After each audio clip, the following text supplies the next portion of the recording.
welcome, one and all, my family, my friends, and my enemies too. Hundreds of people, all here today in the great hall of the Moscow Conservatory. They want to say goodbye to me.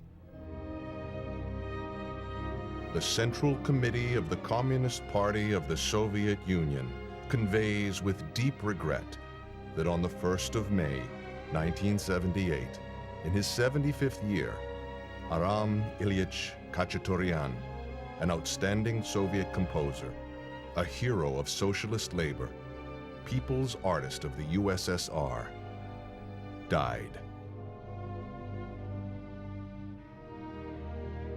Here is the cream of Russia's intelligentsia, the greatest creative minds of the most exciting experiment of the 20th century, the Soviet Union. Yuri Grigorovich, the choreographer of my ballet Spartacus, loyal to the Soviet ideal. Arno Babajanyan, my Armenian compatriot and fellow composer. Ivan Kozlovsky, the greatest tenor of his generation, whose voice was never to be heard in the West. Here is Tikhon Khrennikov, the man chosen to give my eulogy. Listen to him. One would think he was my greatest admirer. How ironic. Only 30 years ago, he stabbed me in the back. A vast array of artists who were swept up in the whirlwind of political change that engulfed Russia in the early 1900s. Here they are, the writers, theater directors, cinema artists, choreographers, and of course, the composers who helped forge the modern era. But we should not forget those who are missing. Too many. Sergei Prokofiev, Dmitri Shostakovich, and Nikolai Myaskovsky.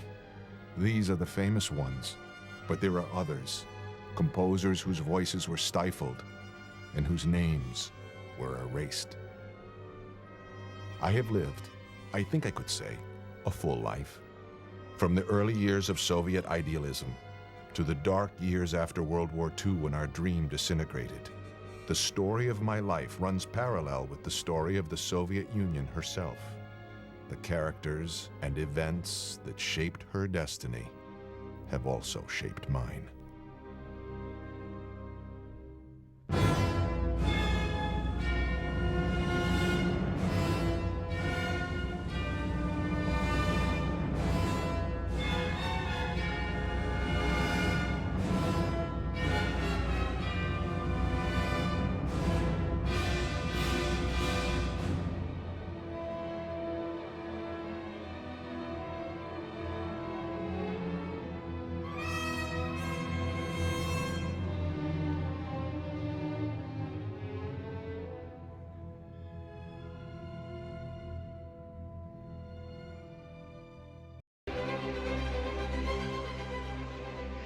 How hopeful we all were. We were united in our cause. All of us were sure that we were the vanguard of a new day for humanity. Dmitri Shostakovich, my sad-eyed friend, who even I would call Russia's greatest composer. Mstislav Rostropovich, who became embittered as he traveled between East and West, a man without a country. Even Khrennikov, my betrayer, who in those days was one of us, a loyal colleague. Our collective talent was the envy of the world. All forward-thinking people in Europe, in Asia, and in the Americas were pinning their hopes for the future on us. The beauty of our music seemed to inspire a nationalistic spirit, and the heroic efforts of the Russian workers, seen in propaganda films accompanied by our music, promised a bright socialist future for the whole world.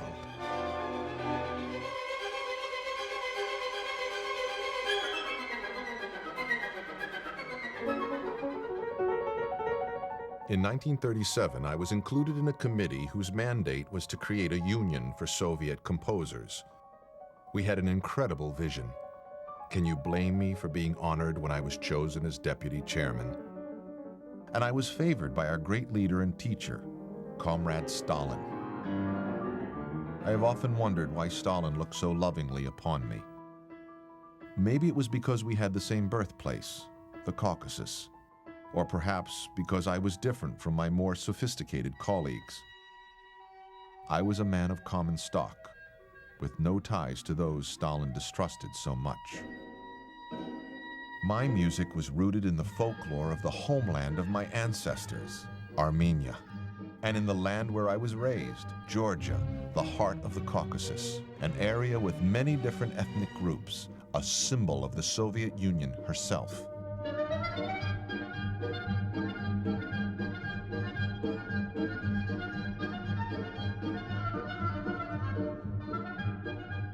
As a boy, I eagerly awaited the street musicians and traveling folk singers playing the duduk. Their driving rhythms and hypnotic melodies pulled the people out of their houses and onto the streets. We would dance deliriously, our laughter mixing with the music, a reminder of what was good about life. The rhythms of the Caucasus would become the blood that coursed through the body of my work.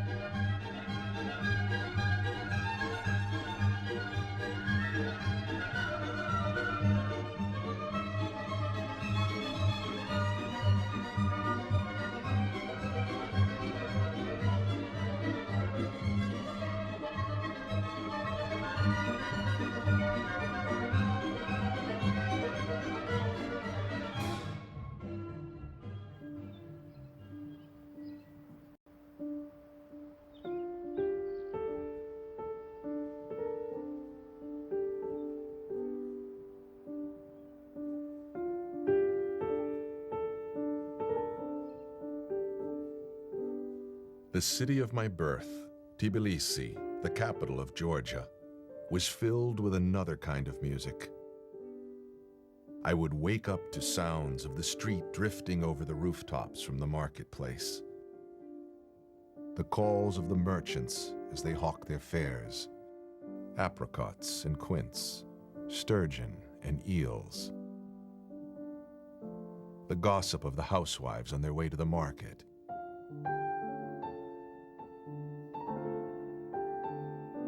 the timeless hymns echoing from our chapels.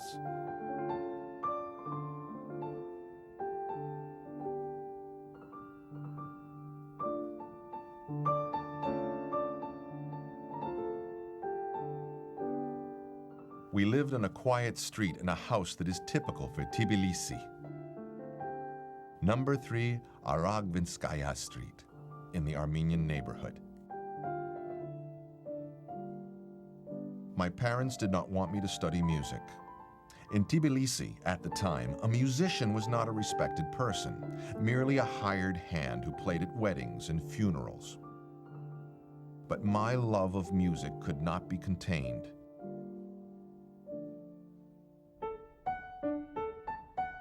After school, during breaks, I would rush home, sneak up to the attic where I would bang on a copper pot trying to copy the rhythms of the songs I had heard on the street.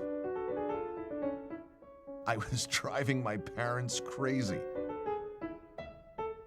Finally, my father bought me an old beat-up piano that was better suited for firewood. But to me, it was a Steinway. Tbilisi had a grand opera house.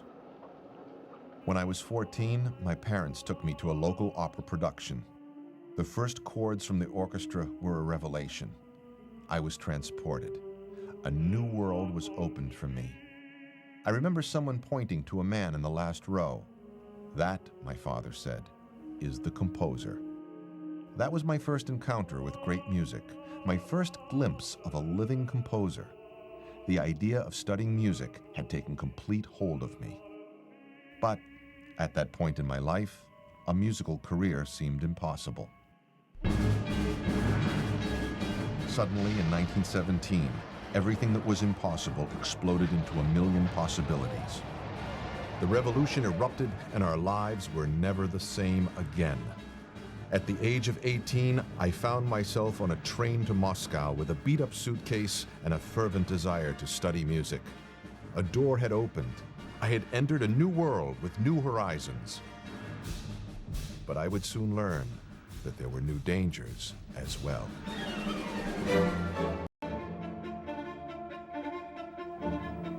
По поводу тех событий, которые были в России, он считал, что это сыграло решающую роль в его жизни, потому что именно эти события дали возможность ему оказаться в Москве, увидеть всю культурную жизнь и в результате пойти по тому пути, по которому он пошел, то есть стать музыкантом. Ну, он считал, что если бы не вот эти события, которые произошли в России, революции, последующие, то он, наверное, бы так и остался в Тифлисе, армянским, так сказать, мальчиком. Его жизнь пошла бы совершенно по другому пути. Отец, как старший, он первый приехал сюда, в Москву, и когда приехал с Тифлиса молодой, значит, Арам, в то время ему лет было 17-18, и Лёва, они поселились у нас. By the time I arrived, my brother Suren was a member of the resident company at the Moscow Art Theater. I stayed at his house and found myself rubbing elbows with the greatest artists of the day. At school, I studied the cello with Mikhail Gnesin and in composition with Nikolai Myaskovsky at the Moscow Conservatory. They were both outstanding composers and marvelous teachers. Myaskovsky, in particular, was a legend to myself and my fellow students. Just as important, he was a decent, honest man who was prepared to defend his ideas. Room 35. When I walked through these doors, my transformation from a cellist to a composer began. It was a delight to listen to Myaskovsky. He would recall meetings with Rimsky-Korsakov and Lyadov, and we felt closer to these great composers, closer to the history of Russian music. We would regard Myaskovsky's class as a religious rite. His devotion to the pure expression of music would put Myaskovsky at odds with a growing number of artists of the day. My brother was one of them. We must give the peasants and the workers access to the treasures of world culture, he would cry out at rallies and meetings. His voice would join with hundreds of other artists calling for new art forms that would glorify and inspire the heroic Soviet spirit. Even though I revered Professor Myaskovsky, I couldn't help being swept up by the revolutionary spirit of the day. In 1921, I joined a group of performers, and we traveled to Georgia on a propaganda train. We would pull into a town, make some speeches, hand out leaflets, and play a short concert for the peasants of the village.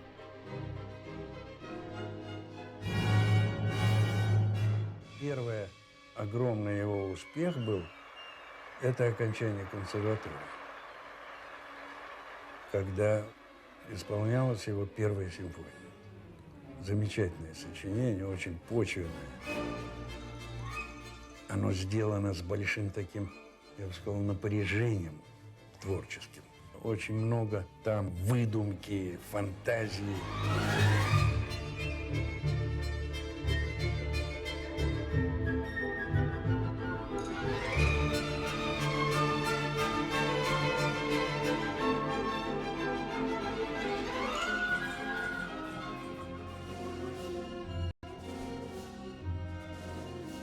In Khachaturian, there is a very important strain of Armenian nationalism.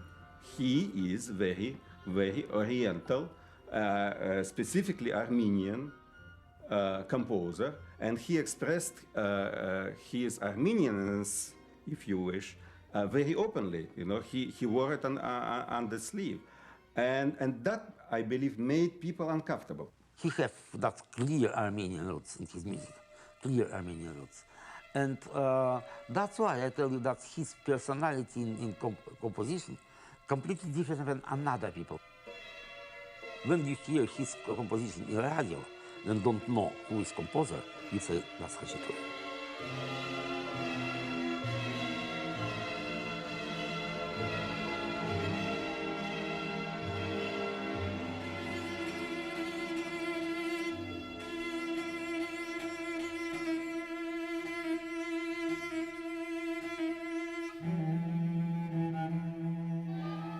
համար հայ մելոսը, արևելյան մելոսը հիմնավոր եւ կարեւոր դեր ուներ ամբողջ երաժշտության ստեղծագործության մեջ, բոլոր գործերի մեջ։ Օրինակի համար կոնցերտ ռապսոդիա Թավջութակ եւ Նագախմբի այդ հրաշալի գործի մեջ ամբողջ մելոսը խաչատրյանական աշխարհի մելոսն է, որը հիմնված է արևելքի երաժշտության մտածողության վրա, իմպրովիզացիայի սկզբունքների վրա։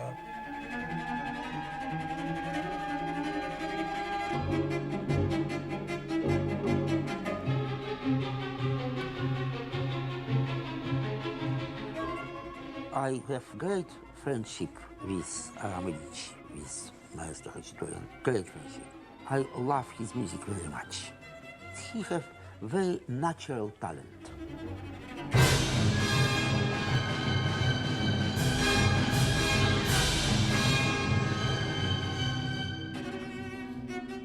Of course, I would like if he composed something special for me.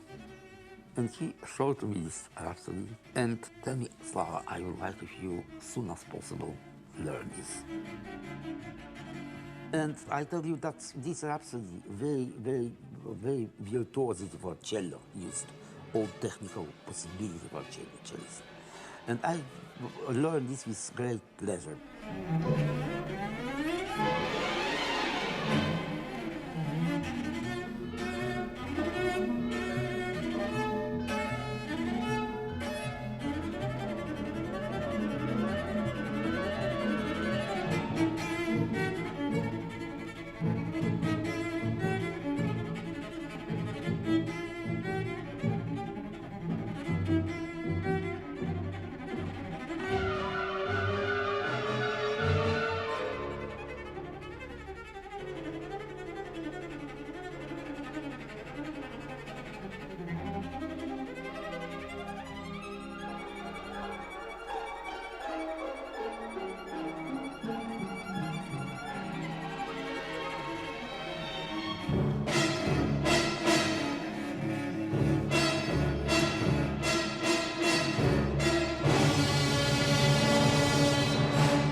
That was such phenomenal success. People screaming like crazy. And Aram with tears in his eyes, coming, embrace me. And that was for me one of the greatest moments for our friendship.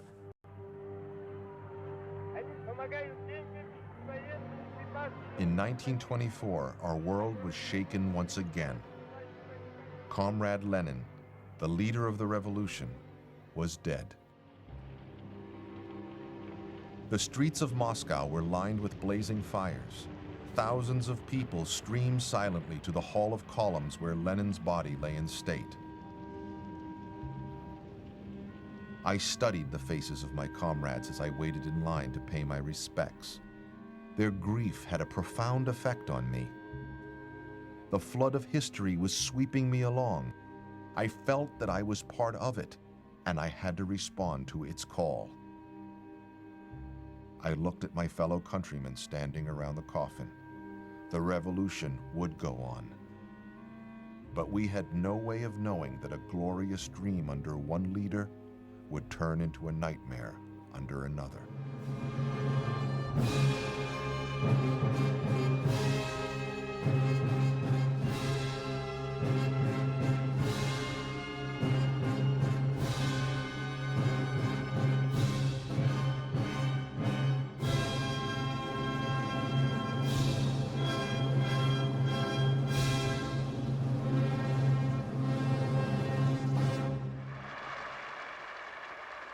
Look at us, toasting each other, believing every compliment that came from the Soviet government. The Western critics, too, were our champions. As long as we didn't ruffle any feathers, we were allowed to see ourselves as free thinkers working towards a new world. I was a different person back then. I was possessed only with a fervor to serve the socialist ideal. If I saw certain writers and artists get in trouble with the authorities, I was sure they would be re-educated and return to work. Then, one day in January 1936, an anonymous editorial, inspired by Stalin, I am sure of it, appeared in Pravda. In this review, Shostakovich was condemned. His opera, The Lady Macbeth of Mtsensk, was denounced as a confused stream of sounds which ignored all the demands of Soviet culture. Suddenly, we began to look over our shoulders. The exciting period of experimentation was over. The constricting rules of socialist realism were grinding into place. No one was more irritated by this than Khachaturian himself. He would tell me on many occasions that this is an absurd term, this socialist realism, that he doesn't know what it means. He would hurl the crumpled newspaper in his Moscow apartment and say he was very irritated. What they mean by this stupid, absurd term, socialist realism? Why they are putting this term on me? Then, an official campaign was waged in which the leading lights of our culture were accused of the sin of formalism. As a result, many controversial compositions were excommunicated from our Soviet life. Basically, it was understood that by formalism, critics meant an art that was difficult and also an art that concentrated on form to the detriment of the content. While when speaking about socialist realism, the party apparatchiks meant an art that was easily understood and that also served some propaganda purposes. But the vagueness and meaninglessness of the concept is best illustrated by the fact that, for example, Khachaturian himself, at one point in his career, was described as a leading formalist, and on the other point of his career was described as a leading socialist realist. Formalism was not the real target of Stalin's attack. One by one, those who displeased the great leader were being disciplined. But this was merely a glimpse of the incursions on our freedom that were yet to come. No relationship was stable enough. One moment you could be listed as a good guy, the next moment you would be announced to be a bad guy. It was all seemingly arbitrary, although it always served some concrete political purpose at the time. And especially adept at this kind of cultural political games was Stalin himself. He was the great puppeteer. Ամբողջ Սովետ միությունը ապրում էր կրկնակի կյանքով։ Ամբողջ սովետական միությունը։ Շատ քչեր կային, որ ընտրեցին մեկ կյանքով ապրելու ճանապարհը։ Շատ քչեր։ Սովետական միության մեջ բոլոր ժողովները ավարտում էին բանկետով։ Բանկետը նրա համար էր, որ այդ բոլորը մոռանաս։ Ստալինյան ժամանակաշրջանում, որը համարում էր, ասենք, դաժան եւ ծանր, որտեղ իհարկե պետք է ասել հազարավոր միլիոնավոր մարդիկ կորան բանտերում, բայց որքան պարադոքսալ չէր, այնուամենայնիվ կյանքը շարունակվում էր, ստեղծագործությունները գրվում էին,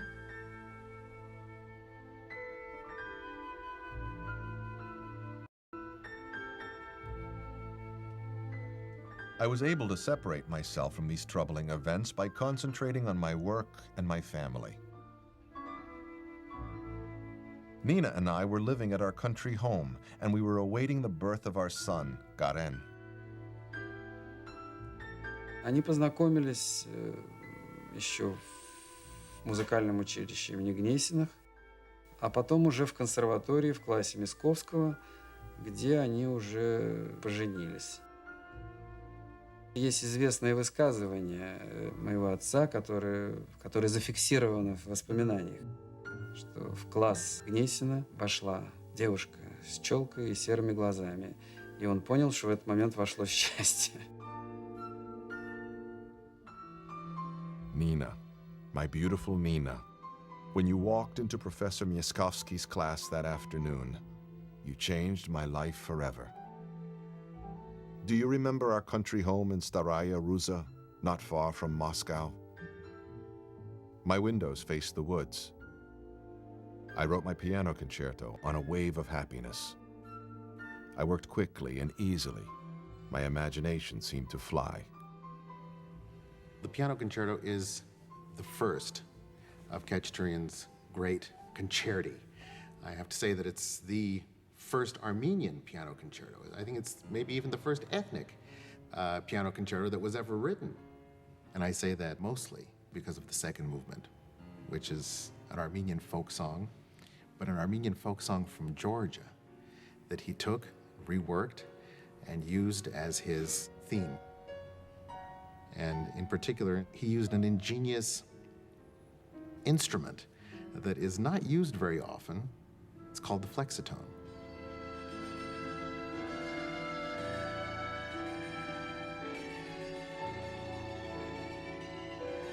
It gives it that high in the mountains flavor, that way off in the east type of feel.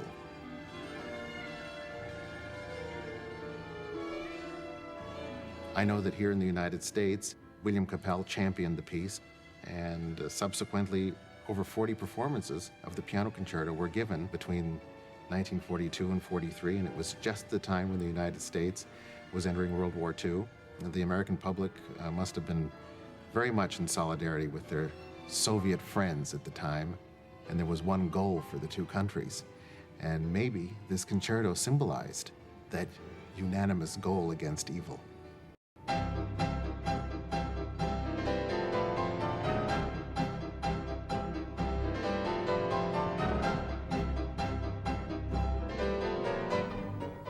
Мой отец записался, называлось «Ополчение», но руководящие инстанции вычеркнули его имя. Они считали, что он, так сказать, нужен как творческая единица.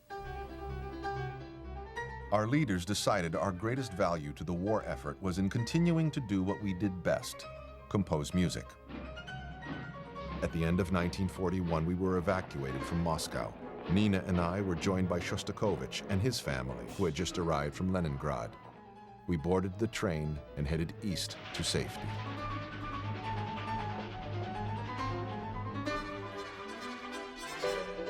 Despite the war, or maybe because of it, Russian music flourished. We composed music that declared Soviet victory, even in the jaws of defeat. Prokofiev's great opera, War and Peace, Shostakovich's Seventh Symphony, and my own ballet, Gayane.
It may seem strange today that it was possible to think of ballet in those days of war. However, the themes in Gayane are themes of great national upsurge, of a people united in the face of foreign invasion. The ballet is a tribute to patriotism, loyalty, and love of country.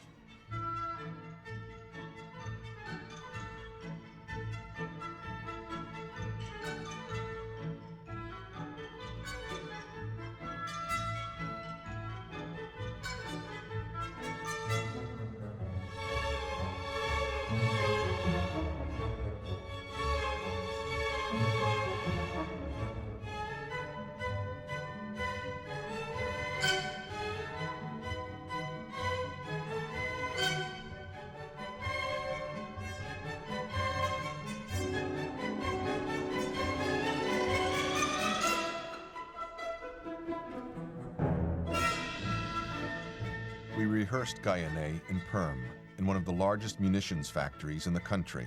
The day the orchestra played the score for the first time was truly exciting. I was inspired by the dancers rehearsing alongside the workers who were slaving day and night, forging the weapons of victory over the enemies of our country.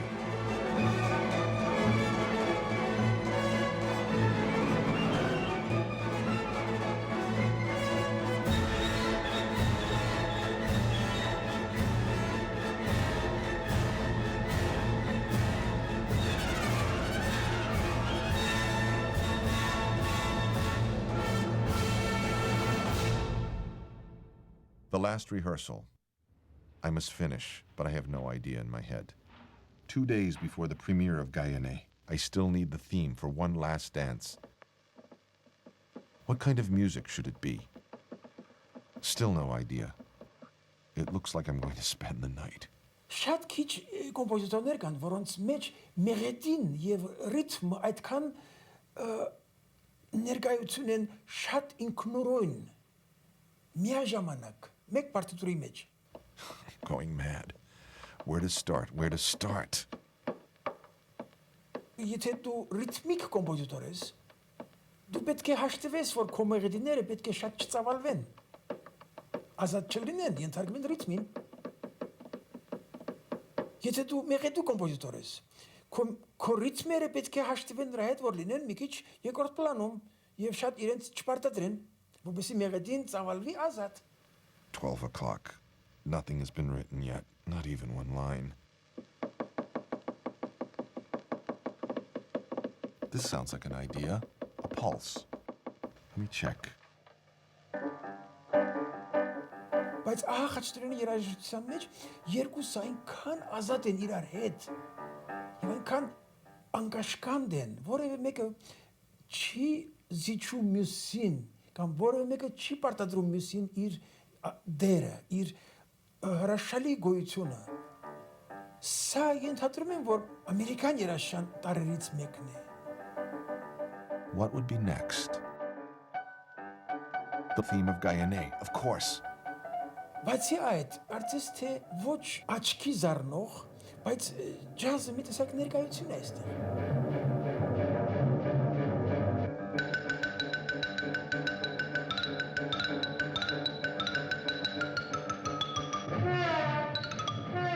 Տեսեք ինչ հետաքրքիր սինթեզ է արել, գյումրվա մի մեղեդի վերցրել է, որ հարսանեկան բարի մեղեդի է, եւ միացրել է սաքսոֆոնի մի կոնտրապունկտի հետ, որը լրիվ Ամերիկայից է կարծես գալիս. Այս երկուսի կապը այնքան օրգանական է, միաժամանակ այնքան հետաքրքիր.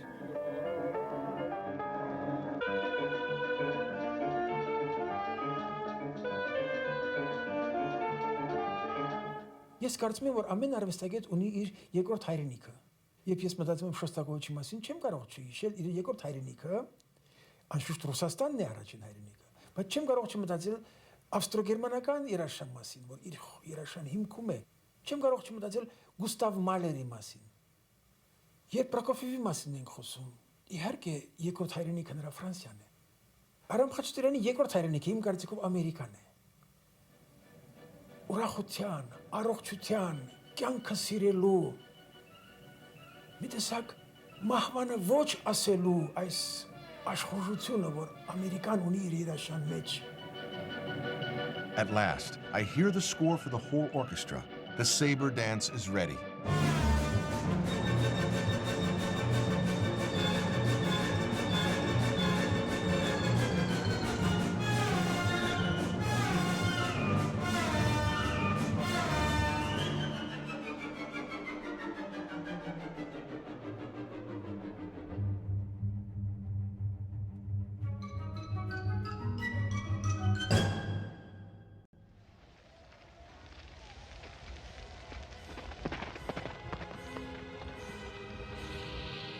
$20 million Russians dead. Great buildings, cities, and villages destroyed. How could I express my reaction? Of course, for me, it would have to come out in my music. Естественно, он очень нелегко переживал. И это нашло отражение в его творчестве, в частности, второй симфонии, или еще, как она называется, симфонии с колоколом.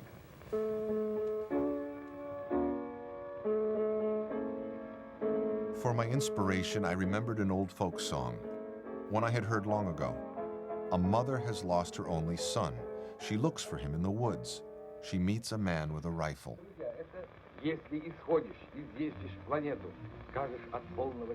Oh, hunter, alone in the hills, have you seen my son, my boy, my little dear? Yes, I saw him early, heading for a wedding feast. On his heart, a red poppy I saw. Tell me, hunter, who is she who took my son away? Where does he lie wed with her?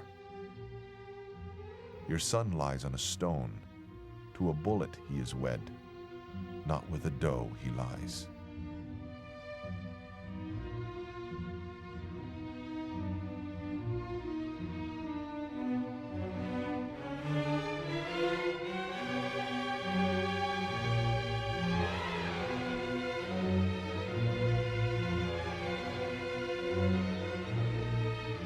The war was over. We began to rebuild our country. Stalin led us through the war, and we looked to him for inspiration as we prepared to rise out of the ashes. We would build a better Russia. But it was not long before the old warning signs returned. I didn't see that the darkest days of my life were about to begin.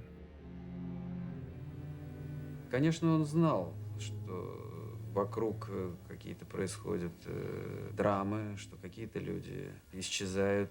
Я не боюсь сказать «за» своего отца, но, как я понимаю, многие, и он, верили, что это какая-то объективные события. Я так думаю, что он не знал всю трагическое существо этих событий. April 1948, the inaugural session of the Union of Soviet Composers in the Hall of Columns. There had been dozens of speeches and planning sessions and delays. Here at last was a meeting of minds that would shape the future of Soviet music. I was proud to be there.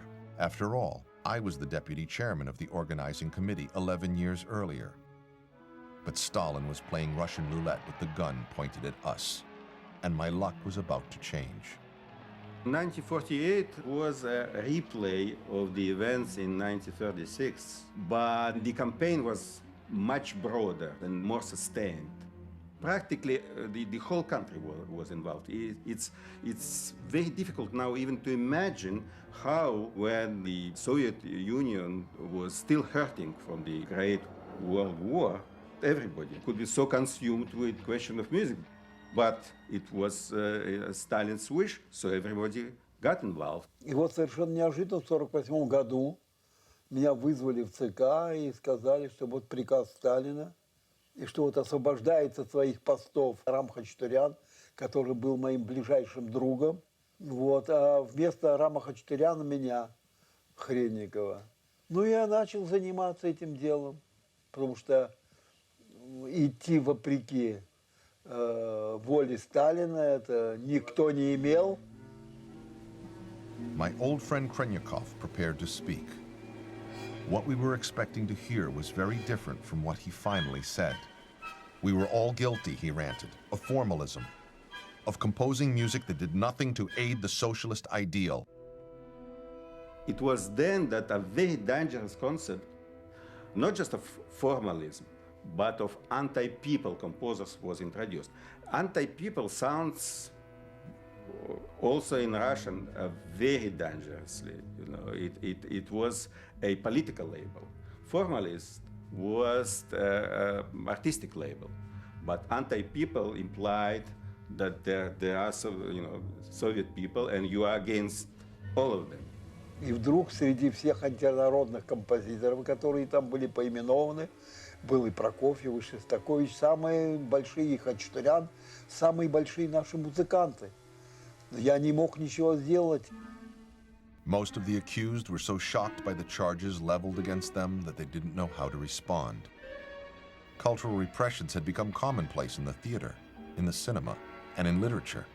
But seeing the names of composers on a blacklist surprised all of us. How can a musical phrase endanger the security of the state? Only 2 years earlier, most of us had been showered with prizes and awards by Stalin himself. A short list of only 6 names was formed of main culprits, of main anti-people composers. And this list included, the first name was Shostakovich, second Prokofiev, and Khachaturian came third. And he was the first in this list to represent the old leadership. So for him, it was especially hard to understand and harsh, and he didn't expect anything like that, coming certainly directly from Stalin himself. The beads of sweat dropped from our foreheads as the names were announced. Dmitri Shostakovich and Sergei Prokofiev. They were forced to recant, but continued to write great music. Vissarion Shebalin, who later died of a stroke, surely brought on by his denunciation. It was said that my close friend Dmitry Kabalevsky got his name taken off the list. He suggested poor Gavril Popov's name be substituted. The switch was made in the wink of an eye. Popov took to drink, and a promising career was ended. Nikolai Miskovsky, my beloved teacher, who even on his deathbed refused to accept the accusations against him. He was the only one of us not to recant. But nothing can prepare you when you hear your own name. Aram Khachaturian. Suddenly, I was a composer of anti-people's music.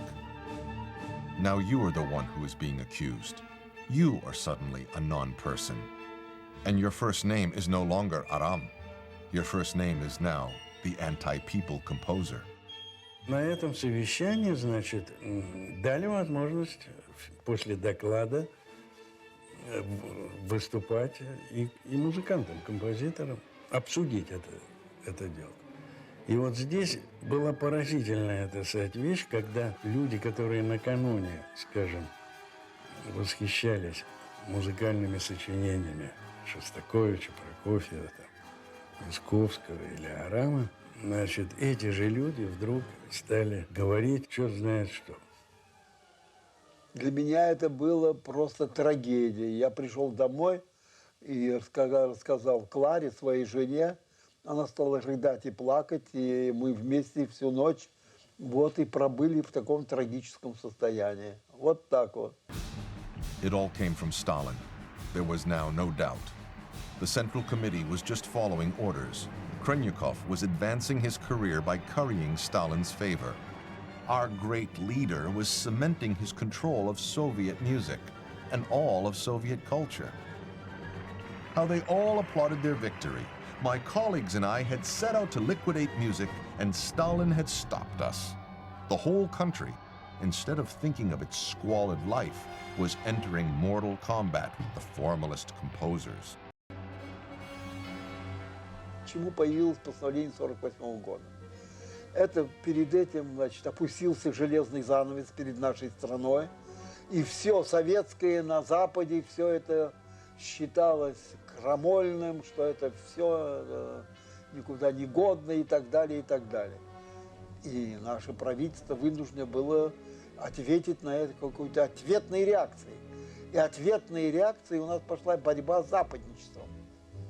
Вот что, собственно, было сердцевиной постановления 1948 года. Это был ответ на железный занавес. Сталин в этих людях видел символ нашей страны, как величайшие сыны советского народа. И они были орудием в политической борьбе между Западом и Востоком. I see a reaction for 3 people, because these 3 people was most closest for me. That's for Prokofiev, Shostakovich, and Khachaturian. Prokofiev was like a child. He don't understand what happens. Shostakovich understand what happens, and he was strong. Khachaturian was so disappointed. He maybe suffered more than any another. Я виделся вечером с Арамом после этого, когда он вернулся домой под этим ужасающим совершенно впечатлением, потому что люди раскрылись, понимаете?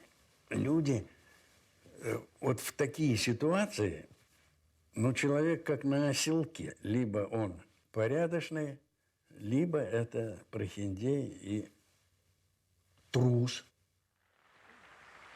Я вот так вспоминаю свою жизнь, у меня совесть чиста. Может быть, я мог бы заболеть, я не знаю что, но я был не обстрелянный еще, ни общественный, ни политический деятель.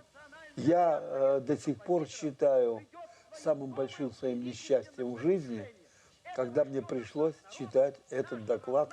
Коммунистическая партия.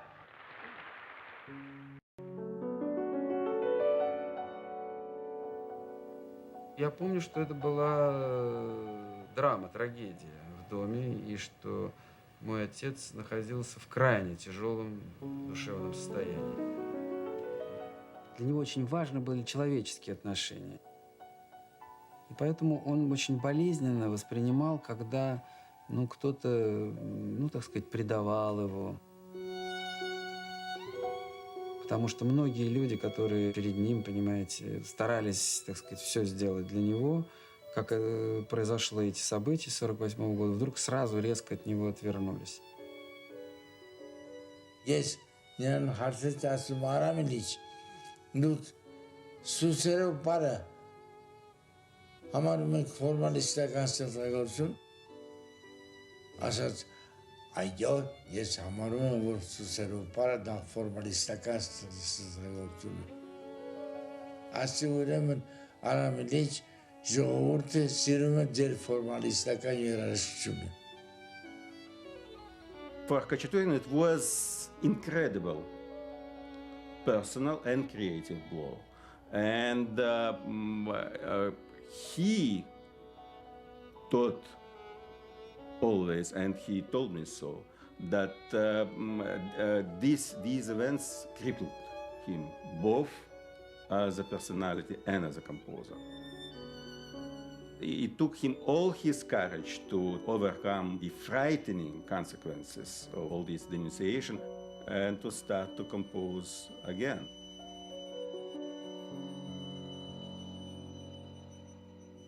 Я не могу сказать, что Арам Ильич полностью избежал притеснений. Хотя, по сравнению с другими композиторами, он не был так гоним, как, скажем, Шостакович или Прокофьев. Я думаю, что это прежде всего благодаря тому, что все-таки основа его творчества – это, так сказать, народность, народная музыка, народная армянская музыка. I was told I had estranged myself from my Armenian roots. I had become cosmopolitan. They sent me to Armenia. They thought of it as a punishment. It would become my salvation. For my penance, I was brought to the peasants, paraded before them. In the land I had always cherished, the land that had nourished my music again and again, now, in my homeland, I was called anti-people. An official came with me. I called him my personal commissar. He reported my every move back to Moscow. I traveled from village to village, and at each stop, a concert was presented for my re-education. At one of these concerts, I heard my own music, written for the Armenian film Peppo.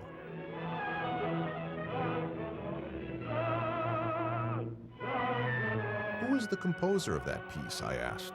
That is an old folk song, the villagers answered. The name of the composer is long lost. How true. This little moment of irony provided my one smile during this time.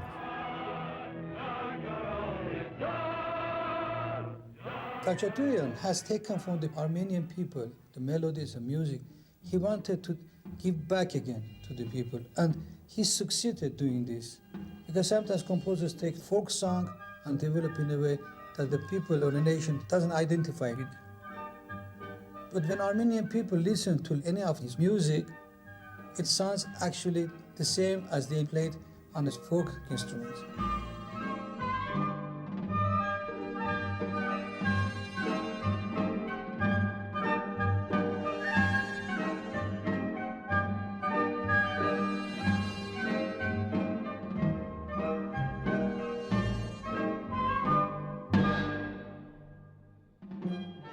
During this trip, this time of crisis in my life, my thoughts often drifted back to my mother and father and my brothers. My father was a peasant, an illiterate man, but he made himself into a master bookbinder, rising above his humble beginnings. Now his perseverance would be my inspiration.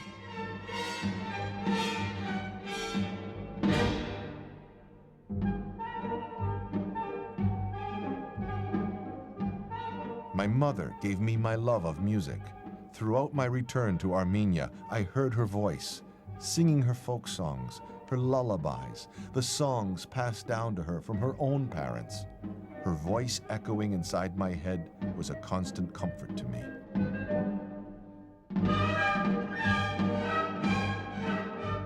I remembered the year of trouble, 1915, during World War I when the Turks threatened Tbilisi and we had to flee.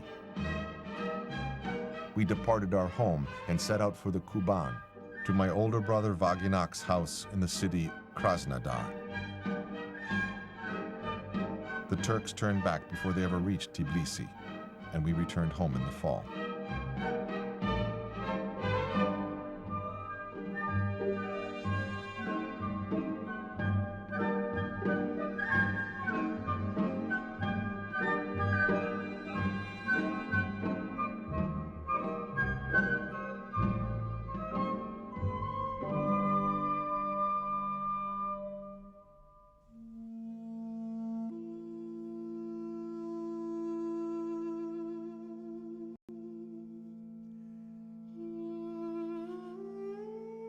My people have always struggled to survive.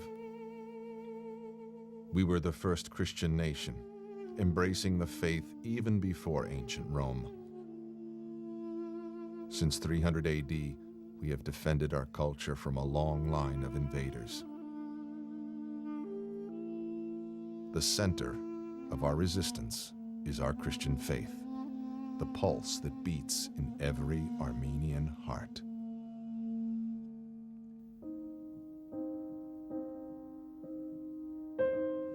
Երբ ես Արամ Խաչատուրյանի տուն եմ մտնում, նա ինձ հարցնում է Հայաստանի մասին, իր ընկերների մասին։ Եվ երբ եթե տանը հյուրեր են լինում եւ հյուրերը գնում են, ինձ ասում է դու մի գնա, մնա։ Այդ օրը այդպես եղավ նորից։ Եվ մենք մնացինք մենակ։ Ու ես իրեն հարցեր էի տալիս։ Ինքն էր ինձ հարցեր տալիս, ես իրեն էի պատմում։ Եվ եղավ, որ ես իրեն հարցրի Արամ Իլիչ, ասեցի, դուք Քրիստոսին հավատում եք, հավատացյալ եք։ Սա ինչ անեց։ Մոտեցավ պատուհանին, պատուհանից նայեց դուրս։ Ես իրեն լավ տեսնում էի, որովհետև գիշերային փողոցը լուսավորված էր։ Կանգնեց, հետո ես տեսա, որ նա խաչակնքում է։ Հետո վարակույրի ետևից դուրս եկավ, մոտեցավ ինձ, ոչինչ չասեց։ I returned to Moscow. I had in mind a project that would be my greatest work yet, a ballet on a grand scale, a story for the ages about a slave uprising that changed the ancient world.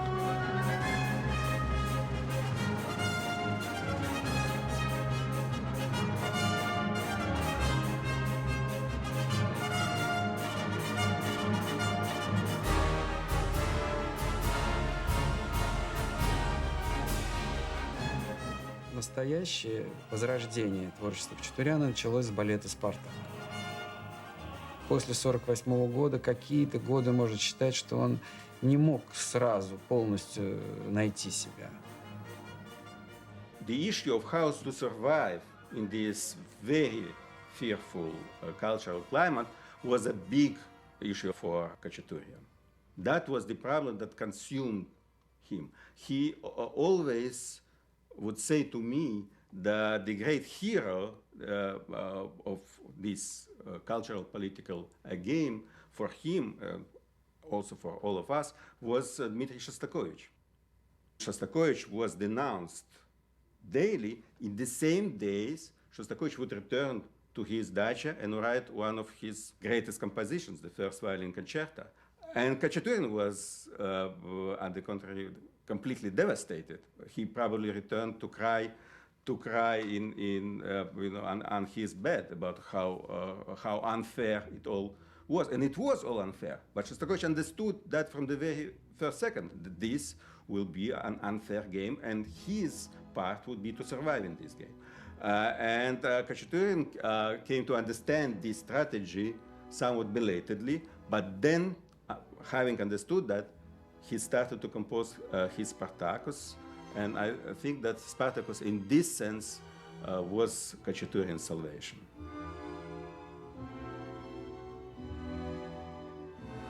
Երբ որ արդեն որոշումն եղավ, Խրենիկովը միշտ իր համար ժողովներ էր հրավիրում, որ բացատրեր, թե ինչպիսի ծանր մեր զորա պիտակ դրեցին էլ այդ որոշումով։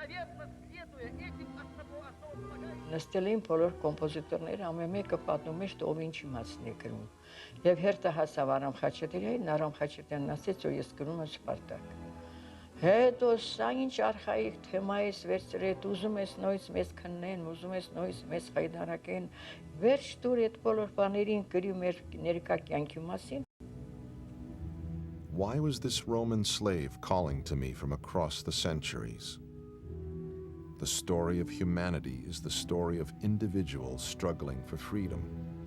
I was hoping my superiors would feel the same way, but my ideas were rejected.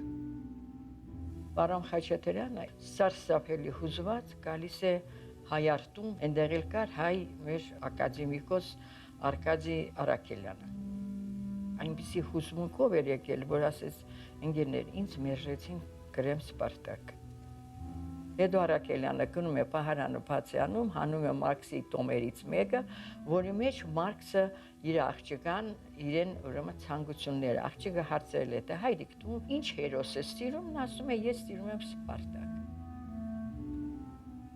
Խաչատուրյանը գնում է Խրենիկովի մոտ, Խրենիկովը իրեն լսում է, ասում է, այս գիրքը, եթե կոմունիստական կուսակցության հիմնադիրը ինքը գտել է, որ ամենամեծ հերոսը դա Սպարտակն է, ապա դուք ինչպես եք համարձակվում Մարքսի գրածները ոչնչացնել։ July 9th, 1950. I start with a feeling of great creative excitement.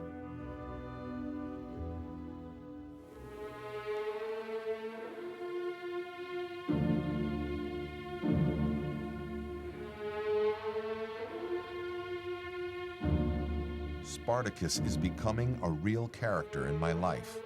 This monumental tale of an ancient uprising of slaves speaks to something deep inside me.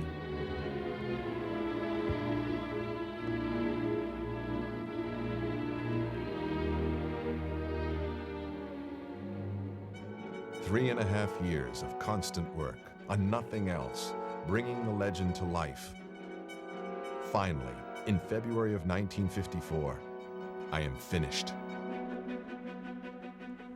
Я сам не ожидал, что когда-нибудь я буду танцевать эту роль, потому что «Спартак» в восприятии, пожалуй, советских читателей, советских зрителей, это всегда была масса, это всегда была глыба, это всегда был такой монумент герою.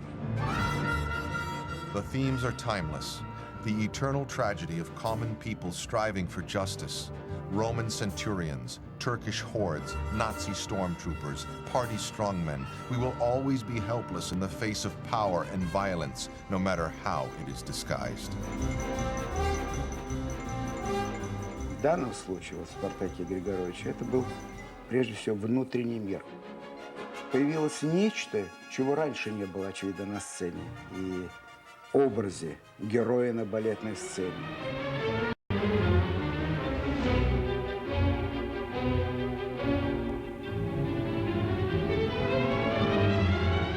Мне кажется, что вообще по-настоящему герой велик тогда, когда его борьба не замыкается в рамках борьбы с кем-то, с чем-то. Он велик тогда, когда он побеждает самого себя. Вот это истинный герой, это истинный актер, который борется всегда со своим вторым «я», с его негативными, может быть, какими-то проявлениями. В какой-то степени, наверное, действительно этот образ стал или прообраз самого Арама Ильича. человек, смотревший удивленно, широко раскрытыми глазами, вот хочется сделать что-то такое, что потрясет мир, что потрясет весь свет.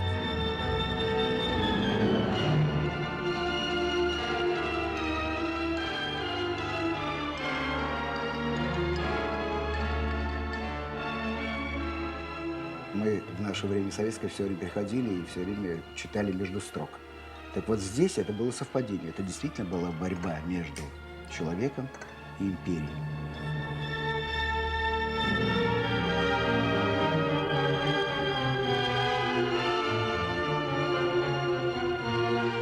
Человеком, который стремится вырваться из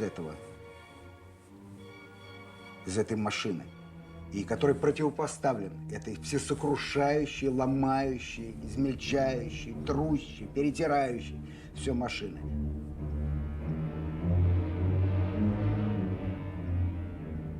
И в этом, наверное, вся прелесть вот таких вот произведений замечательных, талантливейших, которые становятся просто символом времени.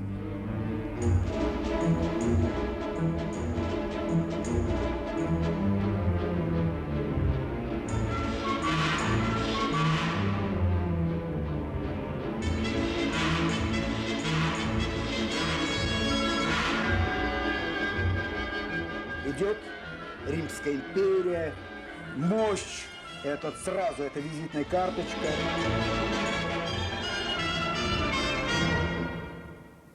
Балет «Спартак» и тема его, вот эта тема героя, который становится одиноким. Вот она в каком-то смысле перекликалась, наверное, какими-то жизненными ситуациями моего отца.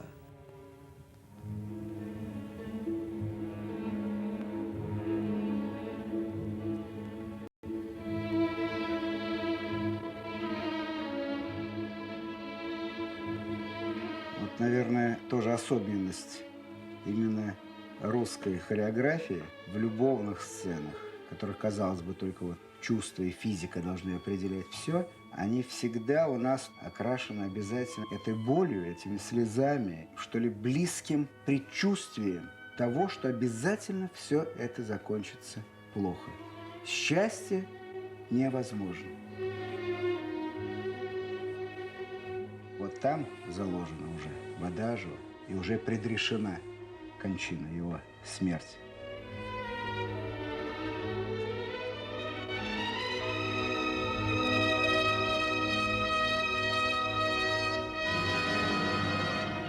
Это, кстати, именно русские. Всегда какая-то концовка такая грустная. Хотим мы счастья. Вот вроде бы оно близко. Нет. И в этом смысле Арам Ильич чисто русский композитор.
Наверное, у каждого автора, композитора, художника, режиссера, актера есть, в конце концов, какое-то произведение, которое потом как бы является его автопортретом и служит своеобразным реквиемом.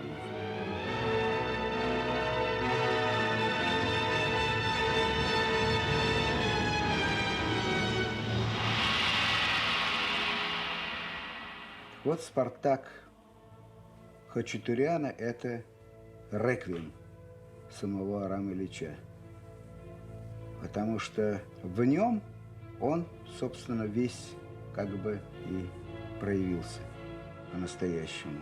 Вся боль, вся кровь, вся ненависть, вся любовь, вся нежность, она вся в этом произведении.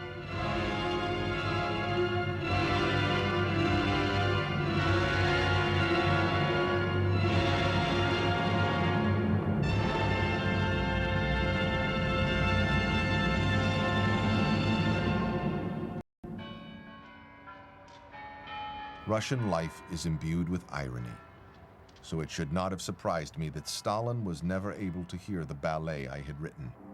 In my dreams, he would hear my music, see the story dance before him, and perhaps praise me in the Hall of Columns, or have me shot.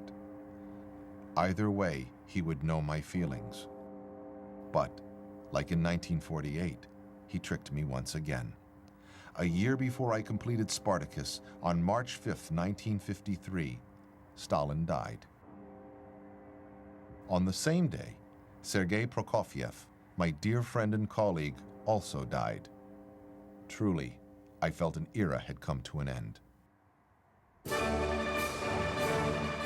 Spartacus was cheered by all who heard it. The ballet was an instant success. The wind changed direction, and I was no longer the anti-people's composer. I was readmitted to the pantheon of Soviet music. Мы вас очень-очень любим за то, что вы такой замечательный композитор и пишете такую красивую музыку. Теперь мы всем с гордостью говорим: Арам Ильич наш друг. Желаем вам, дорогой Арам Ильич, доброго-доброго здоровья.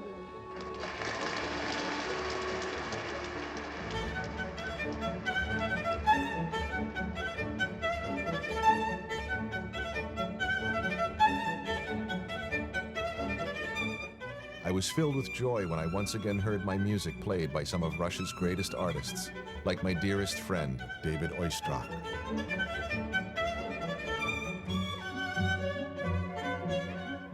Khachaturian came to Oistrakh's home to show him this violin concerto that he was writing for him. He sat at the piano and started playing, and Oistrakh was totally overwhelmed. And I remember the story goes that Oistrakh's wife ran into the room thinking that a hurricane had hit.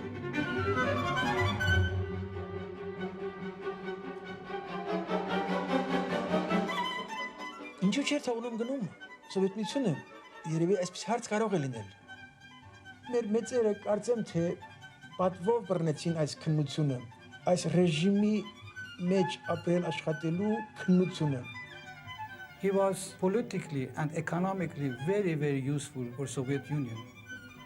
He made enormous amount of money with his saber dance and other compositions. But of course, he didn't benefit from this money. The Soviet system benefited. But he was part of the privileged class of Soviet Union. Therefore, there was no fear that he might leave Soviet Union. That's why he could take his wife and son with him to America, England, anywhere else. Во всяком случае, внешне это никогда не проявлялось. Его какое-то оппозиционное отношение к системе советской никогда этого не проявлялось. Он был членом партии, он был, так сказать, благополучно на такую, так сказать, высоту советской системы, получил массу наград. Опять, может быть, где-то в глубине души он понимал, как и тысячи других людей, всю, так сказать, порочность этой системы.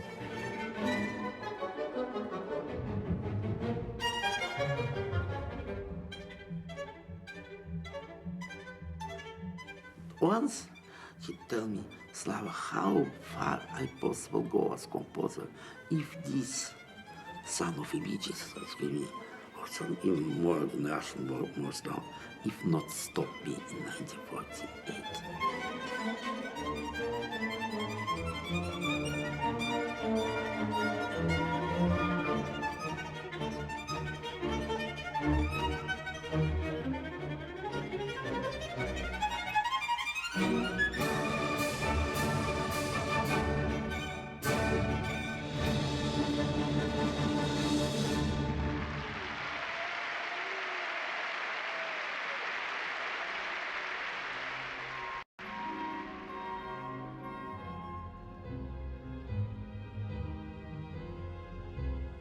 Առասարակ մեծ արվեստագետների տարօրինակությունները կյանքի ամենափոքր դրվածքից մինչև ամենամեծը գալիս են նույն ակունքից աշխատելու, ինքն իրեն փրկելու։ Արվեստագետը երբ գիտի թե ինչ է արածը, նա դառնում է չափազանց զգայուն իր գոյության հանդեպ, որտեղ նա պարտավոր է հասցնել իր մեջ իրեն հանձնարարվածը, ինչպես հղի մայրը։ Ուշադիր պետք է լինել ինքն իր նկատմամբ։ Չթողնել որևէ բան խանգարի իրեն ծնելու այն, ինչ ինքը պարտավոր է ծնել։ Но, между прочим, конечно, это вот та ниточка, за которую композитор цепляется, клубок. У нее сейчас в сознании, в голове, в ушах вот целое, да, но еще не оформленное. Но она уже зацепилась за ниточку и будет вот это, разматывать это все. Разматывая, это значит взрыхлять фантазию. Սիրում էր դիսպուտնել երիտասարդների հետ։ Մանավանդ 60-ականներին, երբ որ այստեղ բավական աշխուժ շարժում կար ավանգարդ երաժշտության, այստեղ էին գալիս լավ երաժիշտներ Մոսկվայից, Պետերբուրգից, Կիևից։ I see nothing terrible in a young composer being too far out. Miskovsky, my old teacher who championed the purity of the composer's vision, always urged us to be daring and courageous. Only the man who creates tirelessly may be considered an artist, he would say. Otherwise, his brain gets rusty.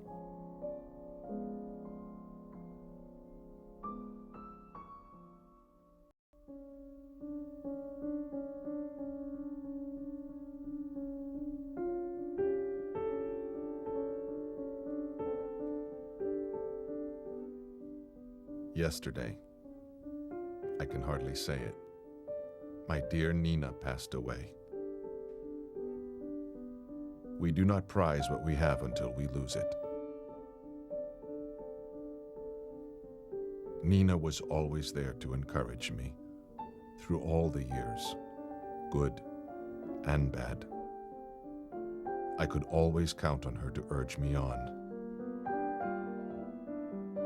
Now I'm afraid that I will not be able to compose again.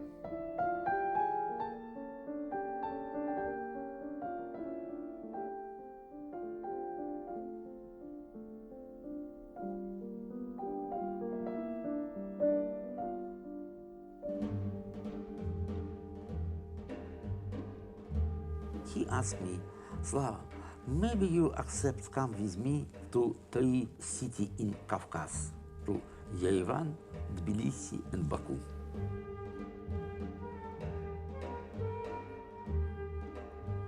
All 3 the cities that make welcome to Khachaturian, like a angel coming from the sky. Once again, I was drawn to my homeland. I returned to Armenia.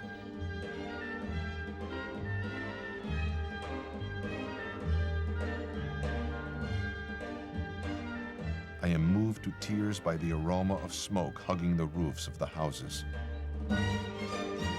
It awakens in me some very distant associations, so familiar since childhood. A night spent in the village, a sad song heard in the distance. The memories sweep over me in waves.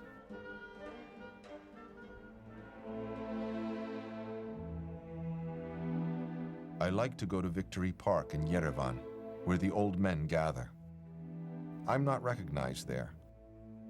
They ask me, "Where are you from? What's your name?" I say that my name is Aram, and I'm from Georgia, Tbilisi. They tell me that I am lucky that I didn't live in Western Armenia. The Turks killed 2 million of us.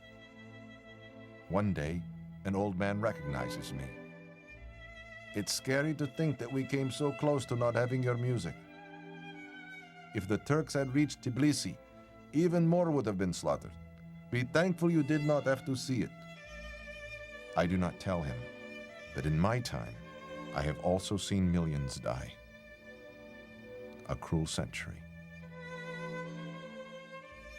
Aram Khachaturiանը ծնունդն է մի պատմական ժամանակաշրջանի, երբ հայ ժողովուրդը գանած էր բնաջնջման եզրին, վերանալու եզրին։ Ես սիրում եմ իր երաշան այս խորհուրդը։ Ես հայ եմ, ես ապրում եմ, եւ ես ուրախ եմ, որ ապրում եմ։ Եվ այս ուրախությունը, ապրելու ուրախությունը Արամ Խաչատուրյանի երաշան ամենահիմնական նյութն է։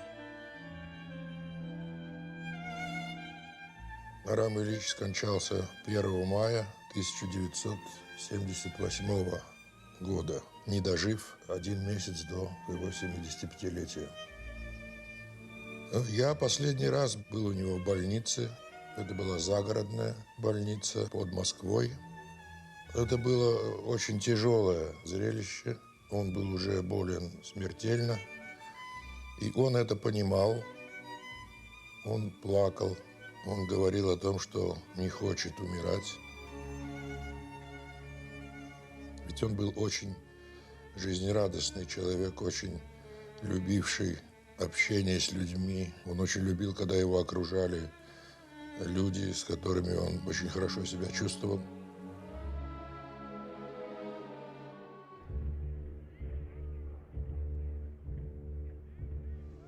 Ամբողջ դալիճը նստած լաց էր լինում։ Մի ռուսկին մոտեցավ ինձ եւ ասեց.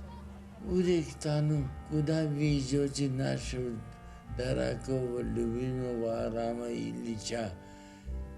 Եվ տեղ ասեց, хотя он должен покоиться в своей родной земле.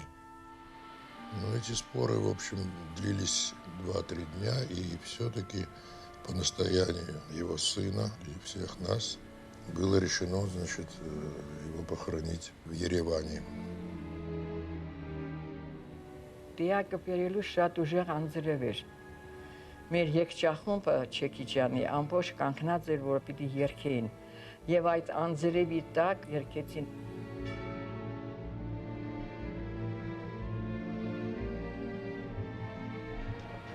Ну, было огромное количество людей, не знаю, по полгорода, вероятно, собралось на площади перед театром, где происходила панихида. И после этого, значит, процессия проследовала до пантеона, где и была уже готова могила, и где, значит, состоялись вот похороны Арама Ильича.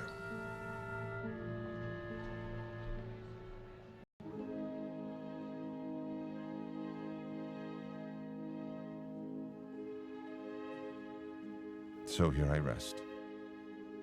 I have been brought back home to be honored as the most celebrated composer of the Armenian nation. They want you to think I lived a life of celebration, that I knew nothing but happiness. But now you know the true story. Life is more than just a celebration.